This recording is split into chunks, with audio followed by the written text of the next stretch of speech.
Hello, everybody, and welcome to the Digital to Dice podcast. I am Dave. I'm Ron. And Ron, today we got episode 154. Yes. Still got nothing, huh? It was more fun back in the single and double digits when we could have uniform numbers. Once in a while you can come up with a number right. that has some meaning, but 154? There's car 54, where are you? But if I say car 154, where are you? Yeah, no one's going to know what you're talking about. Most people don't. Most people don't. So, whatever. Yeah, anyways, ways to get a hold of us. Digitaltodice.com is the website. 978-751-DICE is the text line. Digitaltodice@yahoo.com is our email. Over on Facebook, facebook.com/groups/digitaltodice. And again, if you'd like to support the show on Patreon, and we've had some new members listen to the show and support us on Patreon. Yep, patreon.com, and that's patreon.com/digitaltodice. Thank you so much for helping us pay the bills over here and keeping the show going for, what's it now, over 3 years now, right? Yeah, we're in year 4. Yep, year 4. So thank you so much for that. Let me see here. Today, one of our new Patreons and a new listener, Brian, had a really good suggestion. And he sent us a nice email, and he says, what gets us to follow somebody's project? And he's thinking about, posting his results and following other people. And so he says, what would get us to follow? I'm assuming maybe follow his stuff there is what I think he was getting at. But in general, what makes us follow a product? So we're going to talk about that today. Some of the things we look for, some of the things that we don't look for, some of the things we like, maybe some of the things we don't like. And maybe that'll help everybody with with some of the things that they're posting there, because some things work really well and some things don't work well at all. And we'll get into what we like personally and why we follow some of the things that we see on the interwebs about people's projects. So we're going to get into that. And let me see, as far as anything else around here, the weather is getting colder around here. It's your typical fall day in New England, where it's winter in the morning, spring at lunch, summer in the afternoon, and then fall after supper time. And then we're 68. We're supposed to get a monsoon tonight, an inch and a half of rain. Yeah, we got a rain threatening over here as well. It is a lot cooler now than it was, but we still get those days. Yesterday was 70-something degrees yesterday. It's like, holy cow, it was hot. Monday, it was 38 at 6:30 in the morning. And yesterday, it was 60 at 6:30 in the morning. Yeah, you wake up with a sweatshirt on. By lunch, you got shorts on. And then by the end of the day, you're putting them back on. You bought your ski pass for the year. yeah, right. So anyway, so let me see here. Aside from that, as you can tell, I'm still fighting a cold. I felt great yesterday. I thought I was over this thing. I said, okay, great, I'm back. And then wham, it just hit me again last night. And then this morning, I get up and I did some work. I said, okay, I'm going to go to the gym before we record the show. And it just hit me smack in the face, and it's right in my sinuses now. And I'm like, I feel worse than I did yesterday. And yesterday I felt great. I thought I was out of the woods, and this thing just come around. My eyes feel like they're going to pop out of the back of my head. So needless to say, there was no gym for me today again. My wife is in week 3 of this. She's back to work, but they put her on an antibiotic for the thing, and it just doesn't want to go away. I tend to go long stretches without getting sick, and I'm really happy about that. And then, but once it gets me, boy, it wrangles me up for a good month or so, and it's just like, man, it just won't let go. So, needless to say, so if we want to talk about what we're playing, let's get into that.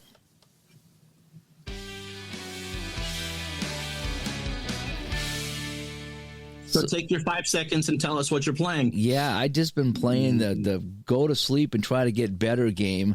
I played a little bit of Star Realm on the computer there. That's that the space card deck building game that I play there. Okay, yeah. That's really fun. I even bought a couple expansions for a couple of bucks or so. I'm not that much money into this game at all. It's been really fun. And I'll play a couple of rounds and just call it a day just by myself. It's really fun. Dome Keeper on Steam finally released their full version. They were in beta for a long time. And that's the game where you have the dome on the surface, and then you've shown that, and you dig down into the ground and you find the resources and climb back up. It's just 2D. It looks like a like a Burger Time or Dig Dug or something like that, and you get out and you find the resources and you bring them back up, and the dome processes them into things you can use to reinforce the dome from the enemies, or get a faster drill or a faster jetpack to get on into the caves beneath the dome. So they released a full version of that, and I played that a little bit. That's just so simple fun. It is. Those games are just nice and easy, and just play some and have some fun with them. And that's about all I've been doing there. I finally set up Studio A. I cleaned up Studio A so I can either get the Hockey Bones going again or the Stone Cold Hockey. One of the two I'm going to set up and play over there. I'm still in the middle of my 74-75 playoffs. In Stone Cold Hockey. In Stone Cold Hockey, yeah. And that's the one I think I talked about. I did a 1 to 12, gave the top 4 a bye, doesn't matter what division they're in. Played out the first round of the bottom 8, so now I'm down to my final 8, and I'll be going. I think I'm going to go round of 5 for this group, and then when I get down to the final 4 and then the Stanley Cup, I'll go round of 7. I think that's how it worked. I'm not 100% sure. I think it might have been 3 then 7-7-7, but I'm going to go 3-5. I've always been a big fan of 3-5-7-7. That's always been, replay your rules. Yeah, my rules. So that's what I'm going to do here. I also let's see, you and me are actually going to probably do something with Stone Cold Hockey with some of the fictional sets. I'm loving the idea of that. The idea that because everyone's playing his was it the CHL he's got there? CCHL or something like that. Is that what it is? Yeah, he's got the fictional teams. Yeah, the Central Cities team, the Cities Hockey League, whatever it is. So I think that we're going to join in with that, because what I'd like to do is he's got a schedule out, and I think it's like a 48-game schedule, something like that. And I think those games play quick enough that I think that that we could blast through that and just to compare our results to everybody else's results and see what our standings look like when we're done that. I don't think we'd keep any stats. I think we could just roll the scores and just kind of do a generic replay like that. But we'll stream some of them. Some we'll do offline. But I think it'd be fun to kind of get the final standings and see where our standings sit with everyone else, and just compare those.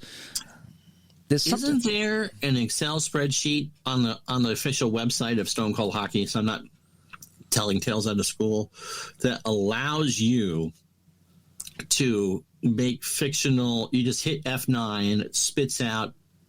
Somebody has created some spreadsheets, and I don't know if it's on the website, if it's on the Facebook group, that I think that you can hit one button and it kind of does all the rolling of the dice immediately to spit out a team for you, and then you just got to name it, So right. I think, so if you really wanted the Hockey Town Beer League, if you want, then they're all there. Yeah, I find it's really fun rolling the dice to create my teams. I did that with a couple of teams already, and it's just fun because I had a team that was really low on offense, and I'm like, oh, their defense wasn't that good, but their goalie was a 10.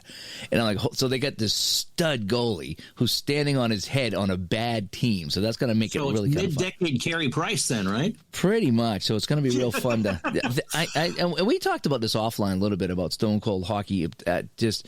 I don't know what it is about that game. It leads itself very well to fictional, doesn't it? The fictional teams in that just has me intrigued. It has me wanting to play that. And there's really not another game that I play right now that I can say that about fictional teams. Now, maybe it's because I played fictional with this, a little bit, and I didn't dive right into my favorite seasons. I'm not sure what it is about this particular game. Here's what I think it is. The charts give you enough of an immersion, and since the players outside of the goal, the team ratings matter a great deal, but the player ratings really don't. Only the goalie truly matters as far as their rating is concerned. And so, and the game does a good job of replicating the era of play that you want to do. I mean, we did the bunch with the 74-75 Flyers, and they intimidate the living daylights out of you. Mm-hmm. And so that the engine is good, and so I think it just leads itself well because whether it's Dave Gardner that delivers the crunching hit or gets injured, or Wayne Gretzky that scores the goal, it just works. Yeah, it just does. So I don't know why that in this one here, I'm interested in playing fictional, where there's a lot of other games that I want to play the actual players in the actual season, and I don't know what it is. Maybe once I play it, I'm like, yeah, no, I still gonna go back to the 74 season or whatever. But who knows? But I mean, I think we're gonna jump into the pool there and play a little bit of that online and offline and see what our final stats are. And there is a spreadsheet on their website that I downloaded that has the schedule, the whole fictional schedule on there. And all you got to do is type in the scores, and the standings update automatically. It's like, oh, that's nice. Beautiful. So we can play these games, pop in the scores, and standings come up automatically, and we don't even have to worry about it. So that should be really fun. I don't think we're going to keep stats in this round here. That would take a long time, and just for I guess it's only 48 games, but I guess it's technically a half season replay. I think we could fly through the season pretty quick and just get our results and just see what it is. So anyway, so that's something coming up that I will be playing. I still want to get back to my playoffs. It probably won't be tonight. Maybe this weekend when I feel better. Hopefully I'll feel better. And I definitely want to get back to streaming. Holy cow, I miss it. I see all you guys out there doing your games, and whether it's baseball or wrestling or football or whatever. It's like I miss doing that. I just haven't had the time and haven't had the energy to do it. It's just been a bad year between the drought and the heat wave and then the concussions. Boy, I've had one thing after another this year.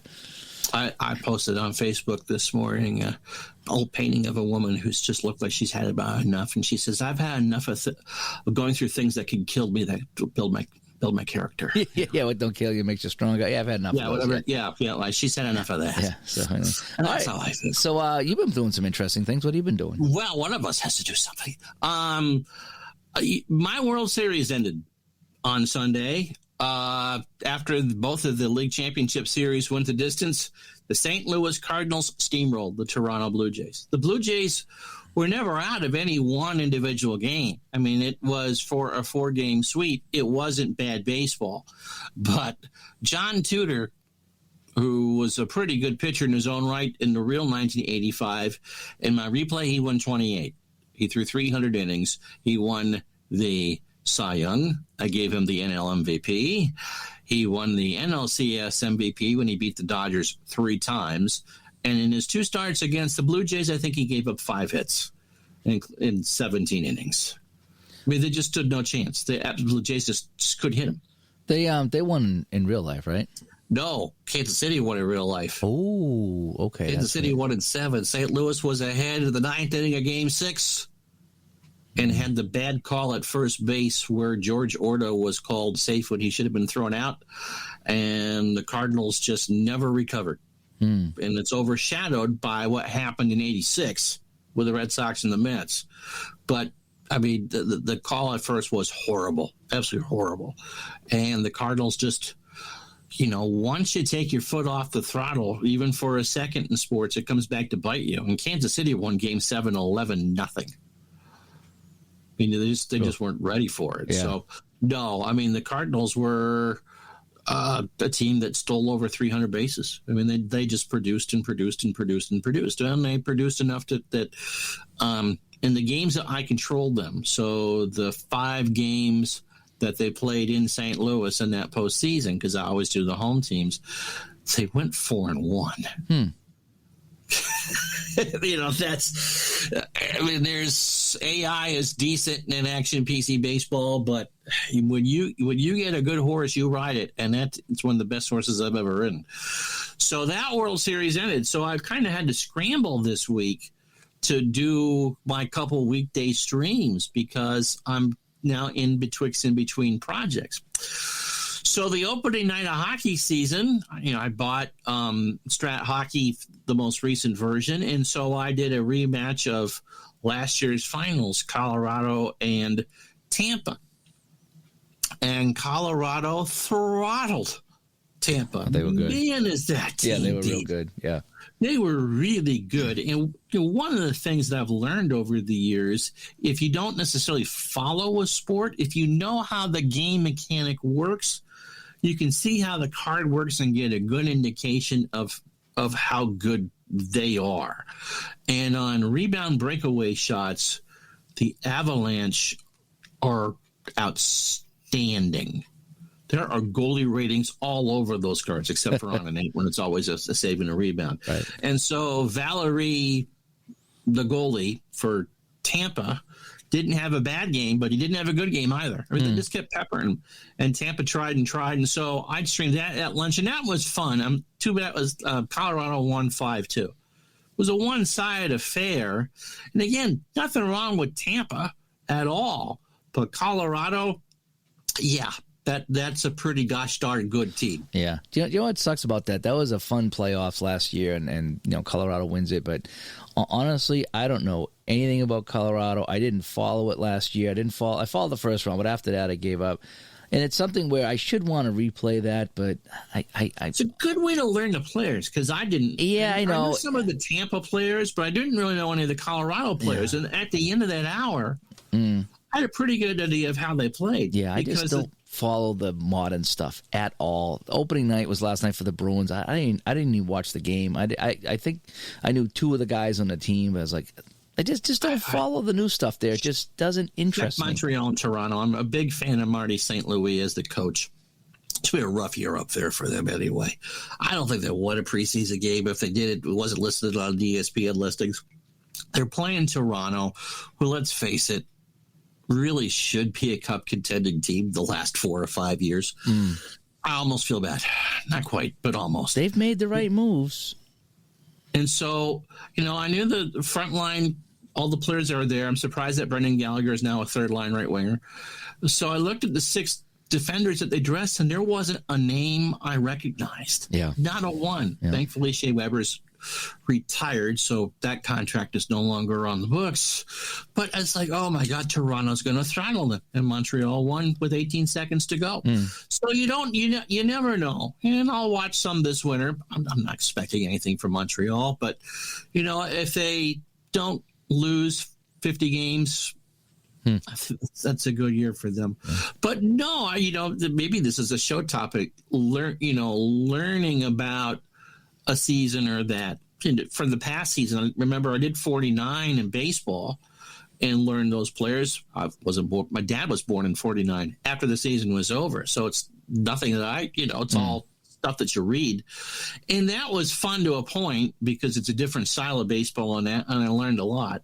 And so, yeah, when I do my Super Bowl pre-plays the last few years, I don't know these teams, but I get but each year gave me a good sense of what to look for because I knew how the game mechanics worked.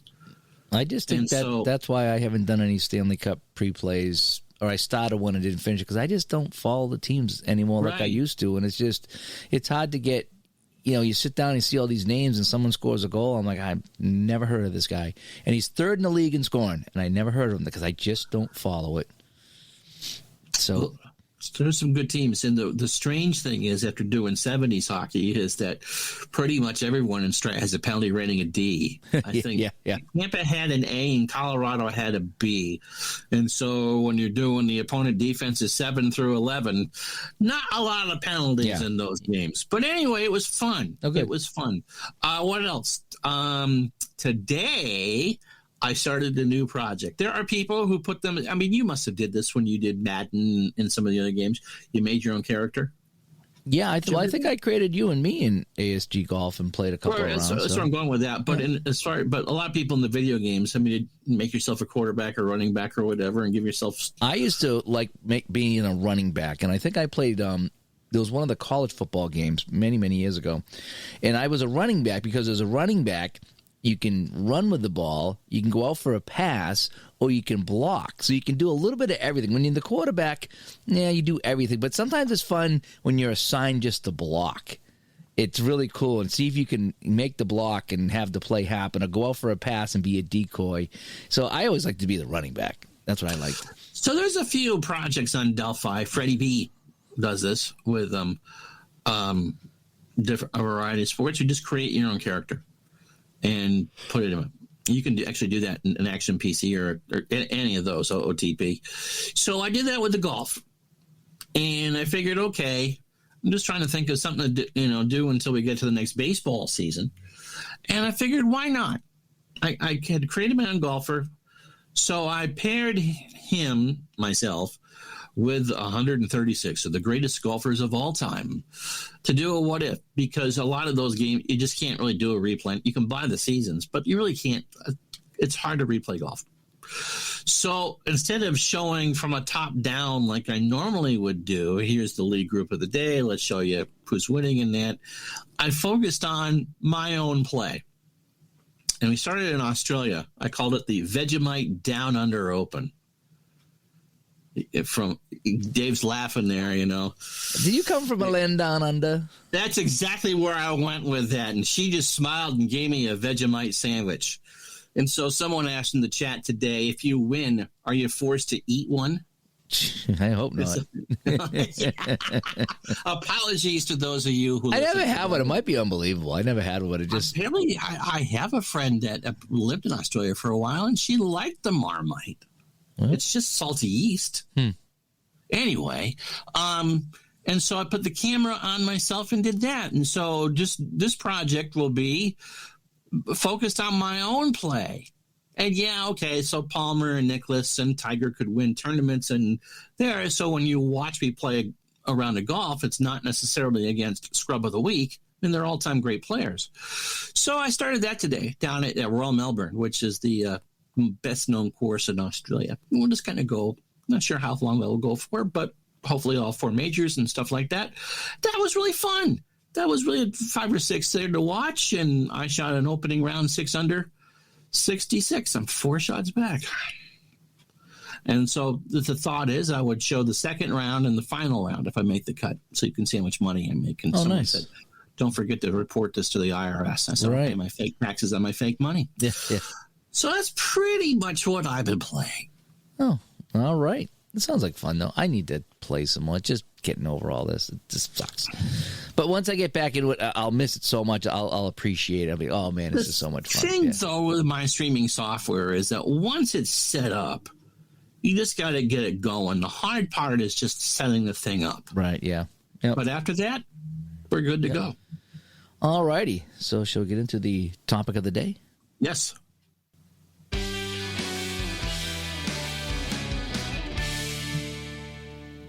So 1,000 years ago, in a galaxy far, far away. You got the music for that ready? Yeah. Okay, Monty, die number 4. When I first discovered Delphi, one of the things that was there, I mean, the tabletop sports sims, and there was another long time board that was there. So we're talking 20, 25 years ago. Okay. When you finally reach through, when life lets you start to play some of these games again, or when you rediscover some of these things, you started to read about other people's projects. Because I go back far enough back to my college days that the idea of talking about a solo gaming project just seems so out there. Like, really? You go to your room and do this? You know, I'd played some solo stuff and created some teams in that. But again, that's not something you shared, but something that you did when you were bored, not necessarily, 18, 19, 20 years old. And so you go through and you start reading through these things, and these people have been playing since, well, when I started 20 years ago, they've been playing since the late 1950s, early 1960s, and they had shared projects in publications such as Sports Gaming Journal, which I think our friend Jamie used to run, or the APA Journal, or there was a Strat publication. And so you get published in that and people read about whatever it is that you're doing. And so that was kind of interesting that people were not only doing face-to-face, but B, wanting to share what they were. And I guess the hook is into, I suppose for you would be, a certain hockey season in your wheelhouse, like, oh, wow, somebody replayed the 78-79 NHL season. How did that go? And it starts to read like a book. And you could go and by the time that you're done catching up on where they are, they might be at the All-Star break or whatever.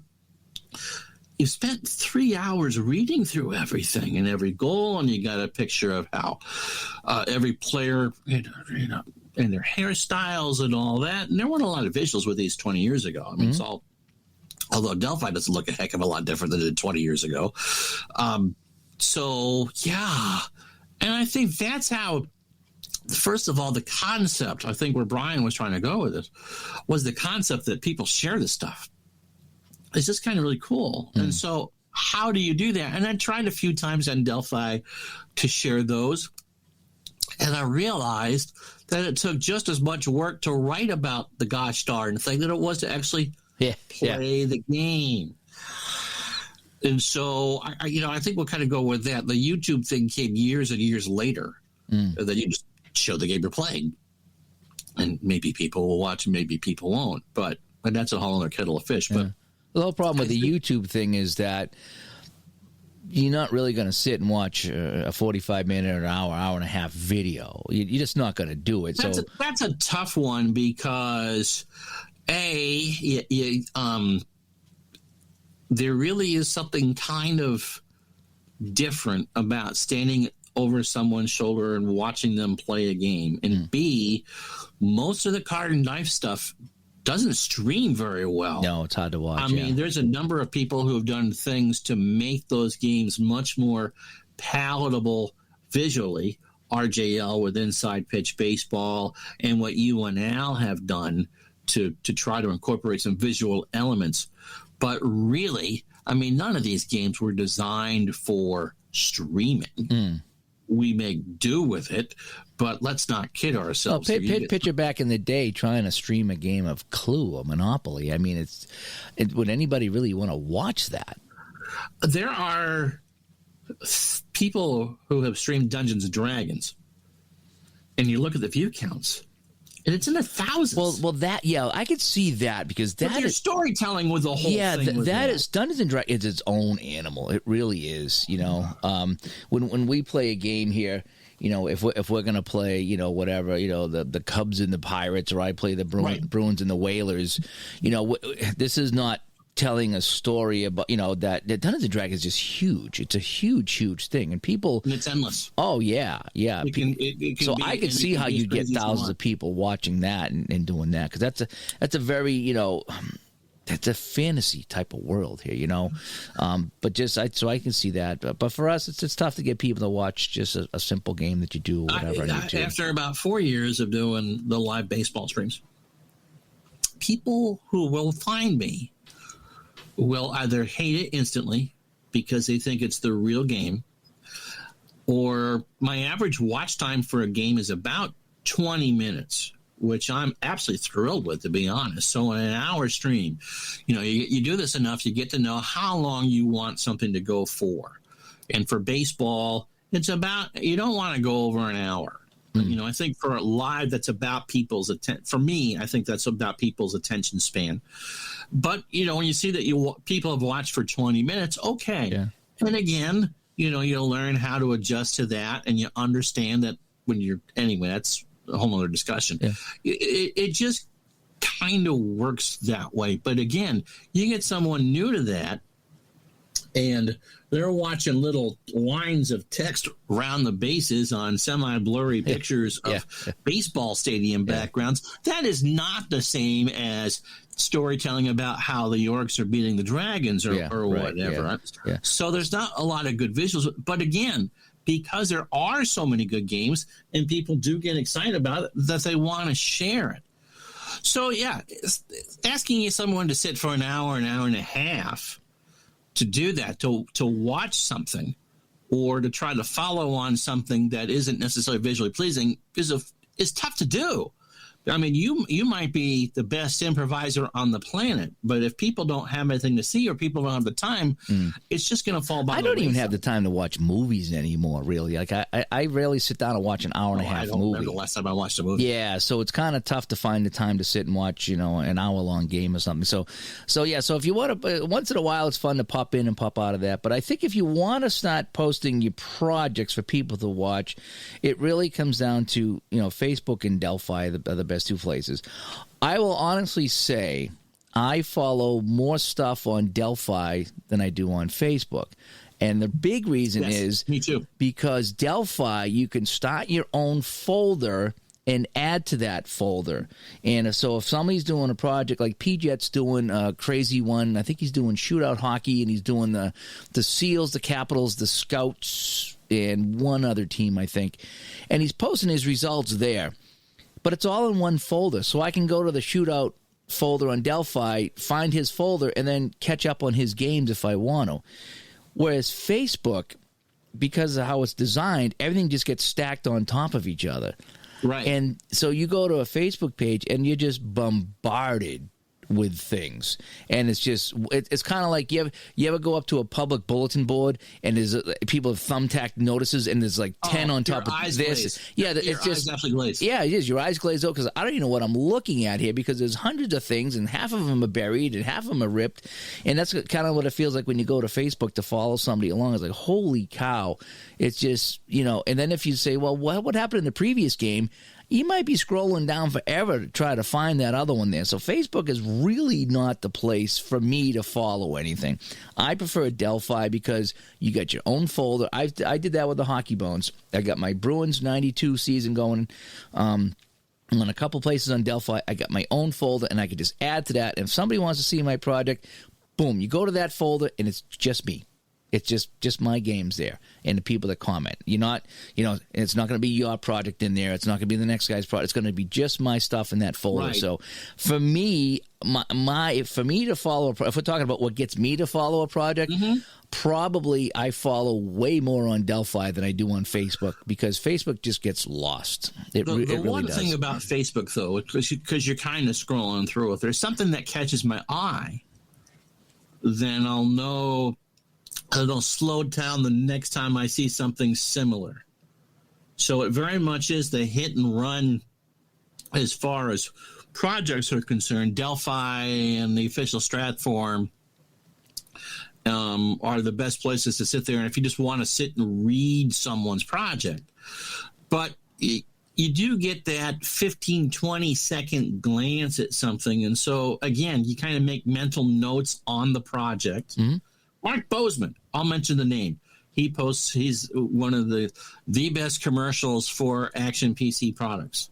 Okay, and he plays in a variety of different projects. And he writes his stuff from the potential that he's the coach of, I'll just go with a recent one, the Houston Rockets. They went into Boston and beat them at the Garden. And he was so excited. And so that's the type of stuff that I look for. Would I prefer to sit there and read Mark's stuff like over the course of an evening? Yes. But as far as, Mark played this game, slow down, take a chance. Yeah, I like his stuff too. And I'm glad you brought it up, because that's a good example of what I will watch or will follow. Whereas he posts a screenshot of the final score, okay? And then he gives a little blurb. He's just like, I can't believe, example, my Oilers blew a 30-point lead in the second half of this game. I'm crushed. Right. And that's all he writes, and he posts a screenshot, and so I'll click on it, and I'll see how Houston got up 30-0, and then whatever team came back with 14 in the third and 17 in the fourth to win it.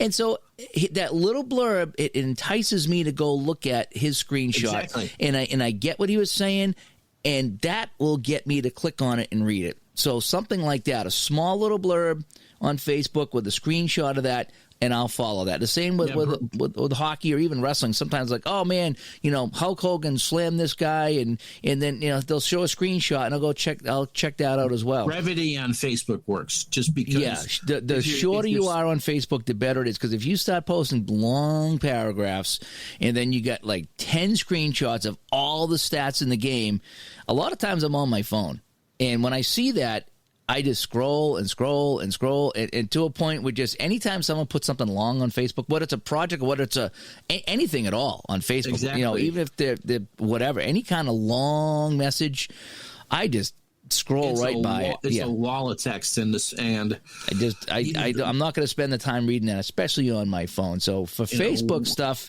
for me personally, the shorter it is and to the point it is, the better. Right. And say something about why I want to look at this. It's just not just Houston beat Buffalo 31-30.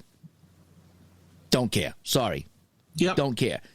When Mark Bozeman says, my Oilers crushed me today. We blew a 30-point lead. I want to know, wow, what happened, Mark? That is a headline that I want to follow up with, and I'll click on this thing and follow it along, and maybe I'll click on something else on that to see what happens. That, to me, is interesting. When someone says, you're not going to believe that Bucky Dent hit 3 home runs in my game today, I'm clicking on that to see what happens. If someone says Yankees beat the Indians, I don't care. Now, seriously, I don't care. Give me the thing is, and you've always said this, give me a reason to watch you. Give me a reason to follow. Give me a reason to read this. Why am I reading this? Why do I want to care about this? And Mark does a great job of why. And PJ on Delphi does a great job of why do I want to care about this? Ogard play APA football, a game I'm never going to play. There's no computer version for it. There's lots of conversation about that I've read on the Delphi boards. But, we had Mark Zarb on before. We need to have Mark on again. But Ogard, Greg Baroff, 1 paragraph. And if you want to see the stats, click the link. And so you just kind of get lost because he's so into it. And his readers are so, he engages his readers back and forth that those are easy to follow projects, and it's football. So, you don't need 900 paragraphs to talk about a game. Sonny Jurgensen went 9 for 17 as the Redskins upset the Cowboys 17-14, a late field goal by not our Red Sox fan, because he wouldn't make it, was a different. Oh, there you go. And so you can take it in, we always make a lot of food things here, and this is probably not a good food thing. It's kind of like a magazine. Do you have the time to sit and have 10 minutes that you want to be entertained? Well, here you go. If it's the current season isn't something that's your cup of tea, maybe the last one was. It's like, oh, wow. Well, see, what I liken it to is when I get on my phone and I check scores out. Right, so you'll get the score, and sometimes it'll be, Patrice Bergeron scores 3 as the Bruins, shut out the Capitals 3-0. That's perfect. I will click on that. If I look and there's 6 paragraphs of how the Bruins beat the Capitals 3-0, probably not going to be reading that article. Just tell me what happened. Bergeron scores 3, Capitals win. Bucky Dent hits 3 home runs, Yankees win. Tell me what it is, and then maybe I'll decide if I want to read the stats or click on the stats. But just if I see this monstrosity of an article written, and whether it's real life sports or the products that we do, I'm less likely to click on that because, again, it comes down to just a time thing. And sometimes I'm on my phone. Again, it's hard to read a lot of text on your phone. It really is. Almost impossible. I mean, one of the things from when I'll tell this, I don't think I'm giving away any trade secrets here from my time at Fanside, is that they knew that the average reader would stay on a page for 45 seconds. You got 45 seconds to capture whatever it is that you want to capture somebody. And people read on average about 300 words a minute, 250 to 300 words a minute. And you got to write it at a 4th grade level. Again, that's not being condescending at all. Mm-hmm. That's the way that that newspapers and magazines are written for. Even the New York Times, 6th grade level. I mean, it's not. We're not looking for doctoral theses here. What? A doctoral thesis. Is that 6th grade reading? No. Exactly. I have no idea what you're talking about. Journalistic, academic papers. Here you go, using big words to confuse Dave again. Doesn't take much. You think those loser horns are from me, huh? Anyway, so to get back to my original point, so you only have 45 seconds to capture whatever it is. And so although we were given the freedom to write a 1,000-word article, they really didn't want you writing more than a 500-word article because people wouldn't read it. And after a while, you just start to skim. And if it's a point you don't, and now in the crazy world of internet sports writing, when you try to find a take that is the melting point of lead, something that's very hot, you're either going to agree with it or not very quickly. But again, I likened writing when I did the writing for Fansite into like a high school essay. You need to have a strong topic sentence, and then you spend you budget the rest of those words to backing up what you say. And if you can get someone in and someone out, great. It didn't really pay all that well, but that's the way to do it. And so the same thing with a project. You won't believe what happened today. Or, again, going back to the Bozeman thing, because Facebook, when you're scrolling around on that, you've got ads for cookies, and you've got ads for this and that and the other thing, and Grandma Minnie's crochet collection or whatever. It's competing with everything else. Why should I stop to scroll for your thing? And so, yes, you got 30 words to capture my attention. Yeah. Now, if you do it enough, then I'm going to go, Gardner posted on this, and then you're going to take the time. Yeah, I say my preference is still Delphi. If I follow 100 times more things on Delphi than I do on Facebook, just because the Facebook stuff, like I said, you're competing for attention, competing for space. It's tough following it on your phone, and so it's a quick hit for me. It's like, look at this, okay, good, done. With Delphi, I will spend a lot more time going through folders, scrolling through all the posts because they're all together in one. I'm not scrolling through 50 other projects to get to the second game of this guy's project here. So for me, Facebook stuff, I rarely will click on anything on Facebook just because there's so much of it, and it's all confusing and just smashed together like that. The thumbtack notes on a bulletin board, right. Where it's just lost cat, lost dog, yard sale today. That's what it feels like to me. Delphi's the better place for me, so I would highly suggest the Delphi. And that's like going to a magazine. And some people want to be able to. That we've done shows on taking time to set up your gaming or whatever, that they consider to be the best part of the gaming experience. Let me share this with you. And again, not everything is going to be everyone else's cup of tea. I know on YouTube I struggle with views when I post modern stuff, just because our age group isn't really watching a lot of modern stuff. There's a sweet spot there, and sometimes you try to press the envelope, and sometimes it just isn't going to work. Yeah. Let me just wrap up the Facebook thing real quick here, just so I can kind of put a bow on that.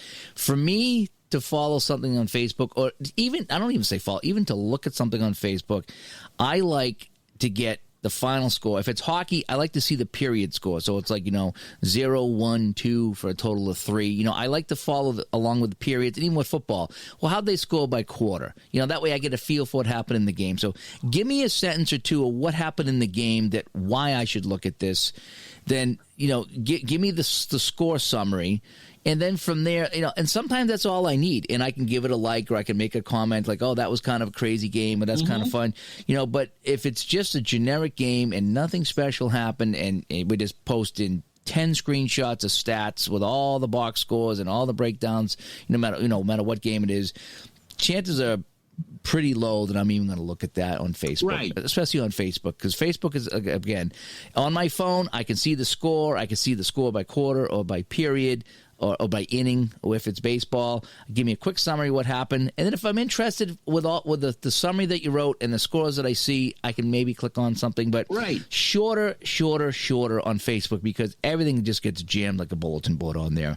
I really don't post my stuff on Facebook. If I do, I usually do a PowerPoint screen. It's what I like to do. So it's a nice little quick graphic. It's like, here's round 1 of the playoffs. And then I put it up there. Who is it that does on the Shavini's Facebook group? Joseph Midget. Yeah, perfect. Yeah, perfect. Yeah. He actually copied that from me. He's like, "Oh, Dave, I like this PowerPoint thing you're doing." So now he's doing it, which is fine. I'm not mad at all. I was flattered actually, but he does that too. Yeah, so it's just like, "Hey, I did some cycling today," and it's a screenshot, and I'll look at the screenshot, and I don't know anything about it. He'll be like, "Hey, I just played the 1960." Hockey Olympics or whatever, and I'll look at the scores because it's clean, it's quick, and it's in and out, and I'm not scrolling through a ton of things to find. It's just boom, here's a screenshot. It's like, oh, this is kind of neat. I get an idea what happened, and I'm done. So, yeah, so his stuff is something on Facebook that you do click on because, again, it's the PowerPoint screen. And that's what I do, too. I like to put a little blurb saying, hey, here's round 1 results, boom, and you can see it. I'm not going to get into every game and every goal. If something crazy happened, I might write, Canadians blew a 7-0 lead to, Toronto or something. And he tagged me in that, by the way. I'll tag Jack in that. But I'll put something like that. For the most part on Facebook, I'm quick. I'm in and out. So people can look at it, maybe just give it a like or just say, hey, that's interesting or whatever. But on Delphi, I'll get a little bit more in deep. Yeah, but Midget does a good thing with it. I really don't post on Facebook for that because if people who want to watch my stuff are subs to my channel.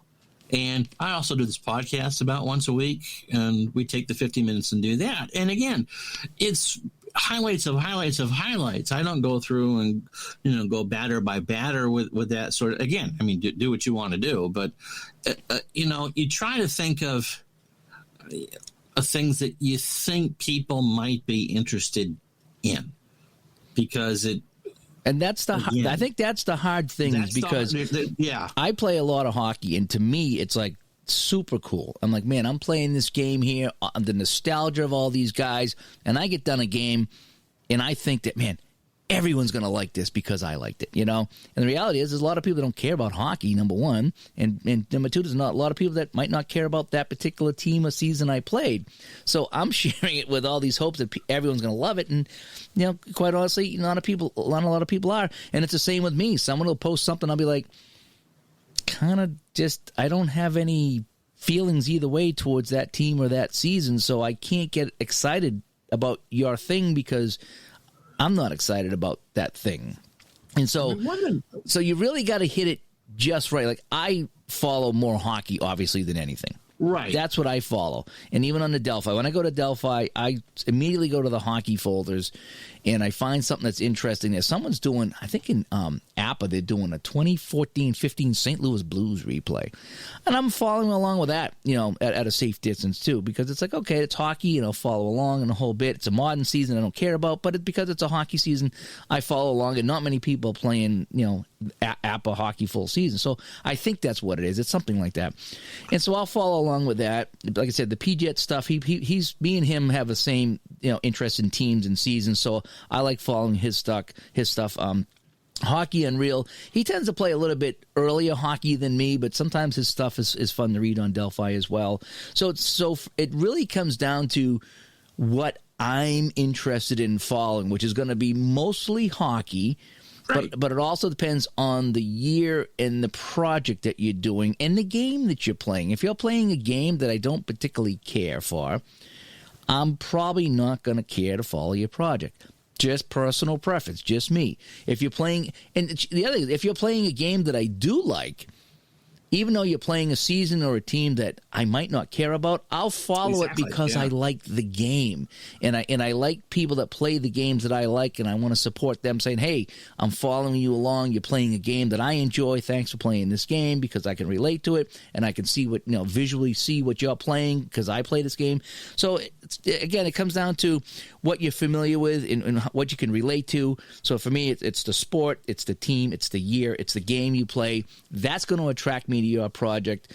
Whereas, bull riding, I don't really follow bull riding. Bowling, I don't follow. So when anybody posts stuff like that, I'm probably just going to scroll on by. No offense. I just don't know enough about it and don't follow it and really not going to take any time for it. So, getting back to Brian's point about what makes us follow a project, I think it really comes down to, do I care about that season? Do I have any interest in that season or that team or that game? That's the big thing. So if someone's not following your stuff, don't be upset because it just means that maybe that it means more to you than it does to other people who are scrolling around. Here's the thing with doing a long-term project and posting about it, whether it's videos or words, is that at some point early on, the story is going to diverge from what happened. And you get in the realm of the what if. And when you have maybe a couple people who read the stuff on Delphi or comment on my videos or whatever, and you see what other people become interested in that. And then, although you're the one that's being the marionette master, pulling puppet strings, it just kind of takes on a life of its own. And again, going back to Greg Hogarth on the Apiform, he'll play a game and like, whoa, that happened. And so just kind of the back and forth for that. And so although no one is ever going to be as completely into a project as you are for what it is that you do, even the side interest of, okay, I can spend 20 minutes a week following this or whatever, or like, wow, I can't believe I spent an entire evening reading all 216 game summaries.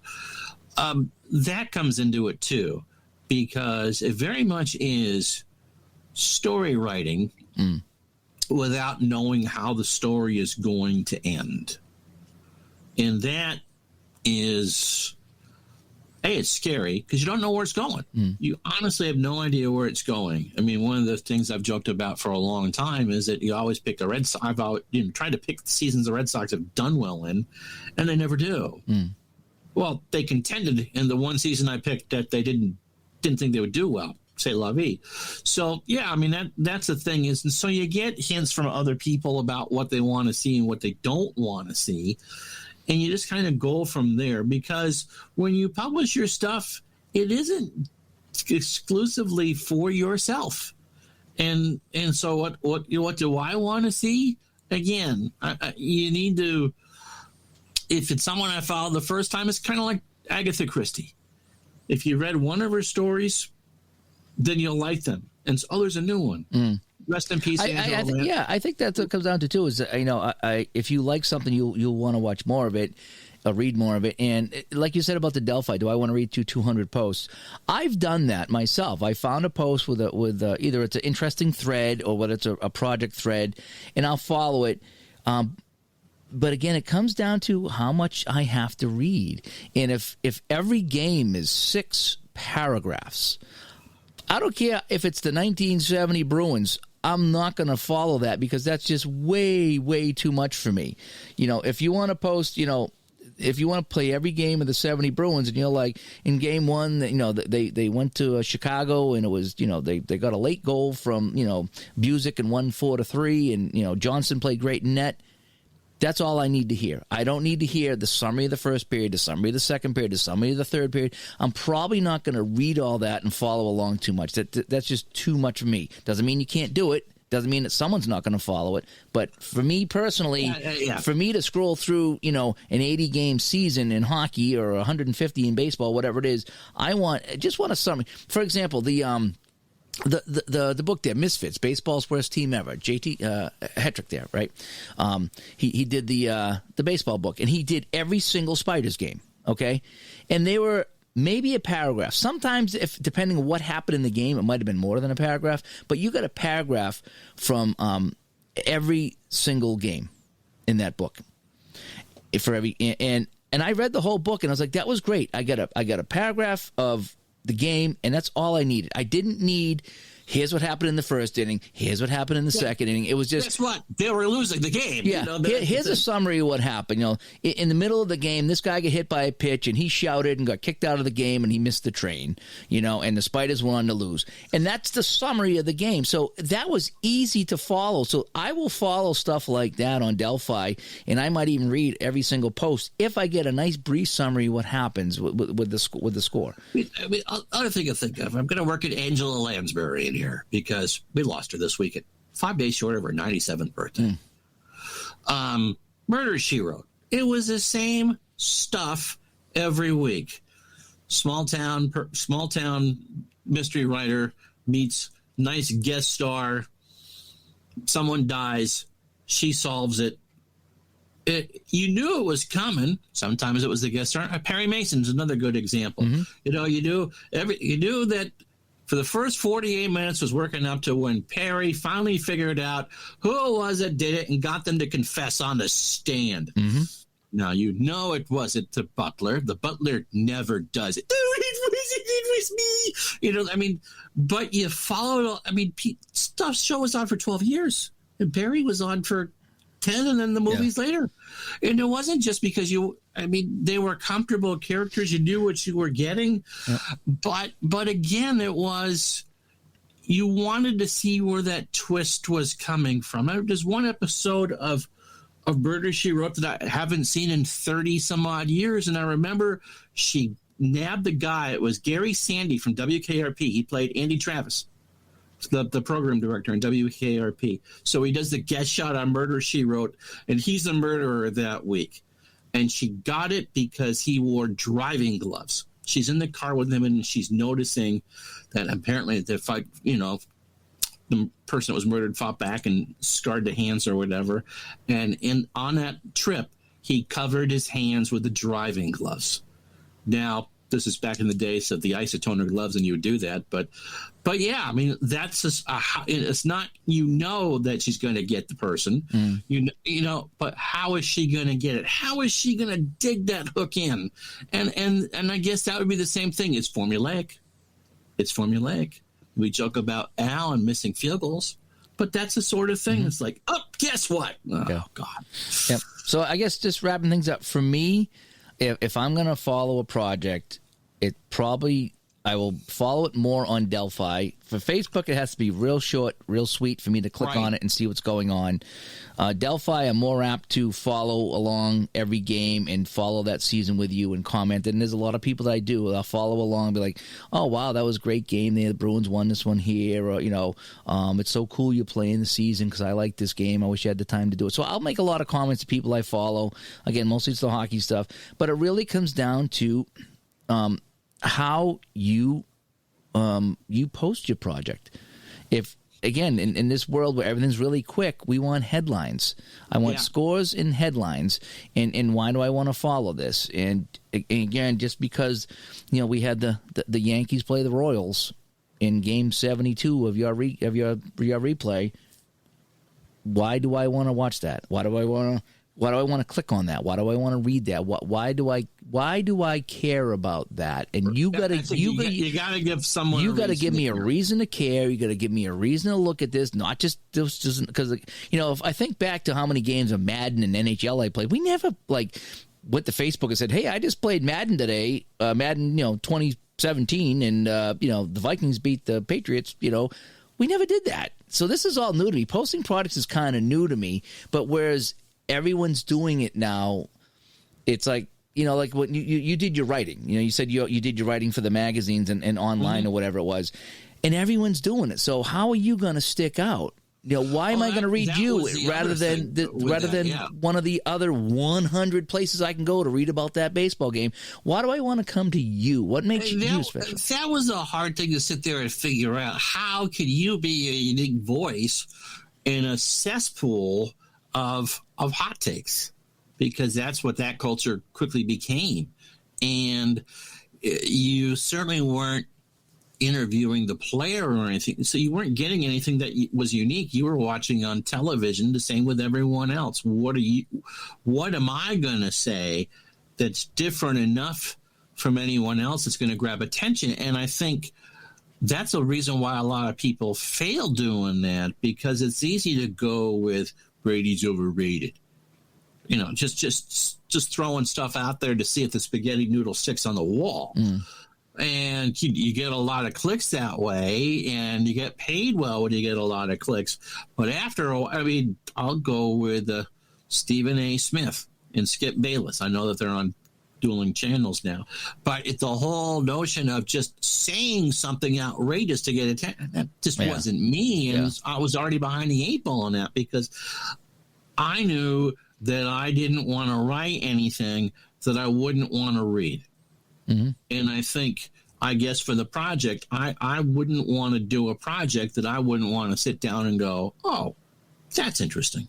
If it's boring for me, it's going to be boring. Sometimes I like too. So not only do I like it when people are quick, give me the scores, give me a quick little blurb of what happened. I tend to follow along with that a little bit better. The shorter it is, maybe give me an option to read something more, like Ogard does. Maybe, I'm not sure. Yeah. Like I said, I don't know how much I would click on that unless it was something really, really out of the ordinary. You know what I mean? For the most part, just I'll follow along. What's the score? What happened in the game? Why do I care about this here? Okay, that's kind of cool.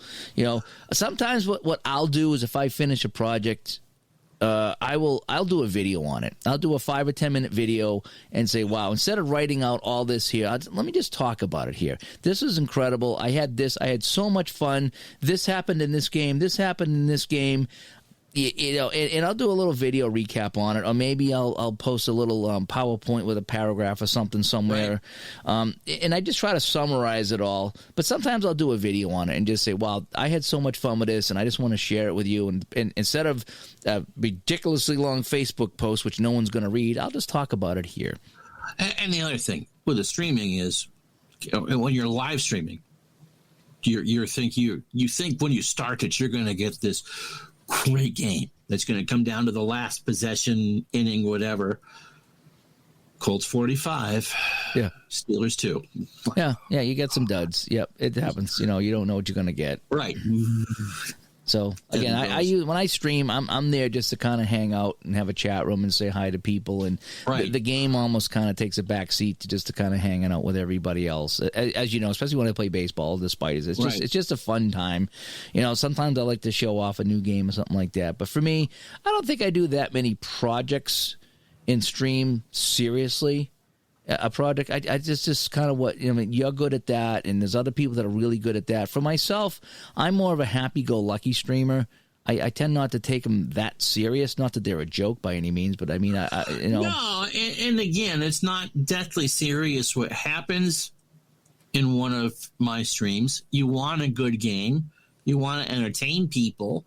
You want to be able to tell stories and whatever, but it's not super serious. I mean, I didn't lose any sleep over what happened in the game. I mean, it's fun. It's supposed to be fun. I think biggest pet peeve I have, especially in the written ones, if it takes a long time for someone to go through, I really don't want to sit through and read 100 words on life has been busy for the last month and a half and I haven't posted on this. You've taken the time to do it, and okay, you didn't post for a while. That's fine, but I don't. Again, time is money type deal. And it's one thing when you're chatting with someone to say, hey, I haven't felt well in a while for whatever. But if you want me, especially when something, one thing I don't think people quite understand is that once you write something and publish it, it's out there forever. You're reading, some of the stuff you're reading started maybe 4 or 5 years ago. And so what might have been important to you in 2020 might not be important to you in 2026.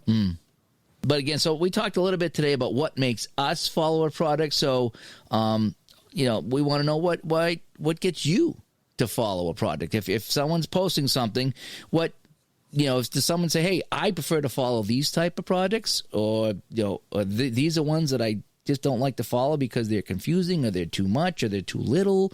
So we want to know your thoughts on this, because I have my favorites that I follow. Ron has his, and I think everybody else has theirs too. Exactly. And what I'd like to do is the ones I follow for a reason, so I try to mimic them when I post my product results, because I follow that, so I think it's the best way to do it. Ron has his way to do it, other people has their way to do it, and so anyway there. So Brian, that was a good topic that he brought up there. Brian. And hopefully we clarified a little bit there, and hopefully we'll start seeing some of your stuff as you start playing it there. So should we get to our 3 stars of the week? Absolutely. All righty. Our first star is RF. Woohoo! RF, thank you so much. I can't believe that Radio Frequency is our number 1 star. Yeah. I just saw him post something in the Discord the other day. That was nice. Yeah, it was kind of cool. So anyway, and a number 2 star is the guy that hosts our football pool, Glenn Victor. He's leading our football pool, not hosting. Oh, he's leading it? Yes. Oh. You're hosting it. No, I didn't create that. I think he did. Oh. Well, he's leading it. Yeah, he's winning it. So I'm 12th out of 17. I was 4th in the pool, but I'm still 500. So so am I. Oh, okay. So maybe we're closer than we think. Yeah, it's not a lot of difference between 4th and 12th. Anyway, 17. Yeah. And then another one, the guy who just joined us on Patreon, the new listener that provided the topic today, Brian H. Thank you so much, Brian. Yay! He'll be our number 1 star this week. In no particular order, those are our 3 stars for episode 154 of the Digital Dice podcast. And let's fade this out, shall we? Absolutely.